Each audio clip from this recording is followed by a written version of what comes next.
वालेकुम everyone, this is Uma Sarish and welcome to my new vlog.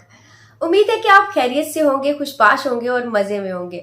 सरेरा का आज मैंने नया एपिसोड देखा जिसकी स्टोरी ने मुझे बहुत मुतासिर किया, तो मैंने सोचा कि आप लोगों से शेयर क्यों ना किया जाए। अच्छा, इसको मैंने अभी शेयर करने का सोचा ही तो मेरे सामने से मारिया बी का एक कमेंट गुजरा जिसमें उन्होंने कहा कि हम अपने बच्चों को इस्लामी इक़दार सिखाने के बजाय हम उन्हें किसी और तरफ धकेल रहे हैं। लेकिन मैं मारिया बी से ये कहना चाहूँगी कि हम 21वीं सदी में आ चुके हैं।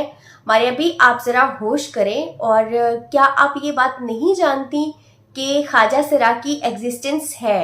पैदाइशी तौर पे अगर कोई बच्चा ख्वाजा सरा के तौर पे पैदा होता है तो वो इसी मुआशरे में जन्म लेता है, उसको भी हम इंसान माने। इस ड्रामे का तो ये मैसेज मुझे नज़र आया, लेकिन जो आप कह रही थी मुझे उसका समझ नहीं आया।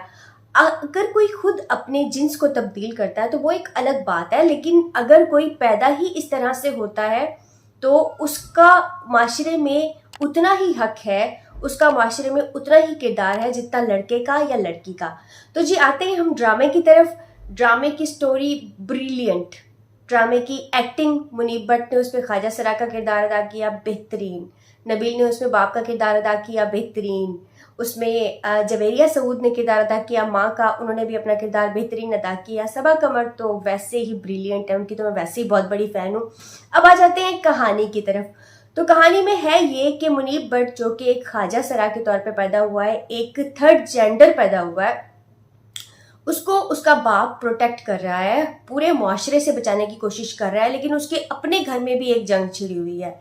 तो हमने मुआशरे में ऐसे बहुत से लोगों को देखा है जिन्होंने अपने ऐसे बच्चों को ख्वाजा सराओं के हवाले कर दिया और उन्हें ओन नहीं किया, उन्हें कोई पहचान नहीं दी, उनकी केयर नहीं की।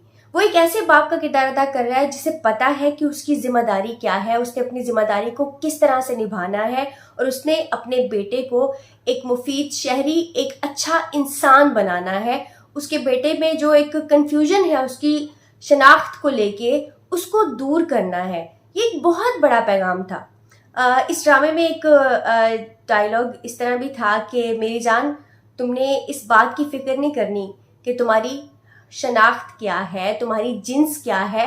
जिन्स जो है वो दूसरे नंबर पे आ जाती है। पहले नंबर पे जो आता है वो ये कि तुम एक इंसान हो और इंसान की तरह तुम जिंदगी गुजार सकते हो। तुम भी वो तालीम हासिल कर सकते हो जो लड़का कर सकता है या लड़की कर सकती है। तुम भी माशरे में तरक्की कर सकते हो।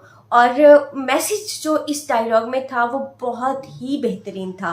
मैसेज ये था कि मर्द, औरत या फिर थर्ड जेंडर जो भी हैं वो माशरे में तरक्की भी कर सकते हैं, सब कुछ कर सकते हैं, लेकिन उनको चाहिए क्या? उनको एतमाद चाहिए, उन्हें मोहब्बत चाहिए, उन्हें केयर चाहिए, उन्हें आपने ऑन करना है, उन्हें अपने मुआशरे के रहमो करम पे नहीं छोड़ देना, उन्हें आपने अपनी औलाद समझना नहीं छोड़ देना, उन्हें आपने किसी के हवाले नहीं कर देना। वो आपकी अपनी औलाद है।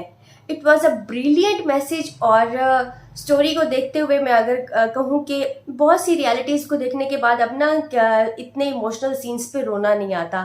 तो मुनीब भट्ट जब हॉस्पिटल में अपने फादर से बात कर रहे थे और अपनी जो उनकी की हुई बातों को रिकॉल कर रहे थे और उनके लिए जिस तरह से वो इमोशनल हुए थे उस टाइम में, उस सीन को देख के मुझे रोना आ गया। और बस एक छोटी सी बात इसमें मुझे अच्छी नहीं लगी, वो ये कि अभी उसका बाप जिंदा था, डॉक्टर ने कहा कि 1 या 2 दिन लगेंगे, लेकिन अल्लाह ताला कुछ भी कर सकते हैं, वो वक्त को बदल भी सकते हैं।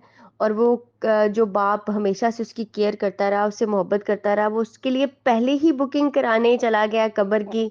तो ये बात मुझे थोड़ी सी अजीब लगी।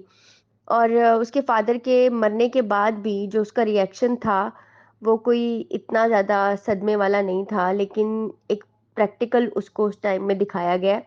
तो बस ये थोड़ा सा इसमें झोलता है, वैसे overall story was really brilliant.